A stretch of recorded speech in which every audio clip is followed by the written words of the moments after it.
স্বাগতম cartoon for kids BDA. মজার গল্প, হাসির ঝলক আর শেখা সব একসাথে। চলো শুরু করি আজকের আনন্দ। জঙ্গলের নদীর ধারে বাস করত এক চালাক শিয়াল। কাছেই থাকত এক ধূর্ত কুমির আর এক রাগী বাঘ। দুইজনেই শিয়ালকে খুব জ্বালাতো। একদিন শিয়াল নদীর ধারে হাঁটছিল। হঠাৎ কুমির ডেকে বলল, এই শিয়াল, আমি আজ তোমাকে ডিনারে খেতে চাই। শিয়াল হেসে বলল, ঠিক আছে, কিন্তু আমি একা খাবার না, আমার বন্ধু বাঘকে নিয়ে আসি, ওকেও খাও।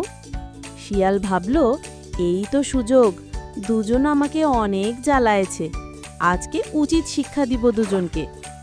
কুমির রাজি হয়ে গেল। শিয়াল দৌড়ে বাঘের কাছে গিয়ে বলল, বাঘ ভাই, নদীতে কুমির বলছে আপনার শক্তি নাকি কিচ্ছুই না, আপনাকে চ্যালেঞ্জ করেছে। রাগে বাঘের চোখ লাল হয়ে গেল। বাঘ বলল, চলো এখনই দেখি ওর সাহস। বাঘ নদীতে নামতেই কুমির ভাবল, এ তো বড় মাপের ডিনার। কিন্তু বাঘ রেগে কুমিরের গায়ে ঝাঁপিয়ে পড়ল আর দুইজন মিলে লড়াই শুরু করল।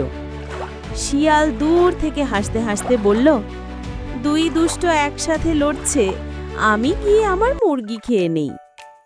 নৈতিক শিক্ষা: চালাকি দিয়ে বড় বিপদও এড়ানো যায়, কিন্তু অন্যের ক্ষতি না করাই সবচেয়ে ভালো বুদ্ধি। Cartoon for kids BD. শেখো, হাসো আর মজা করো।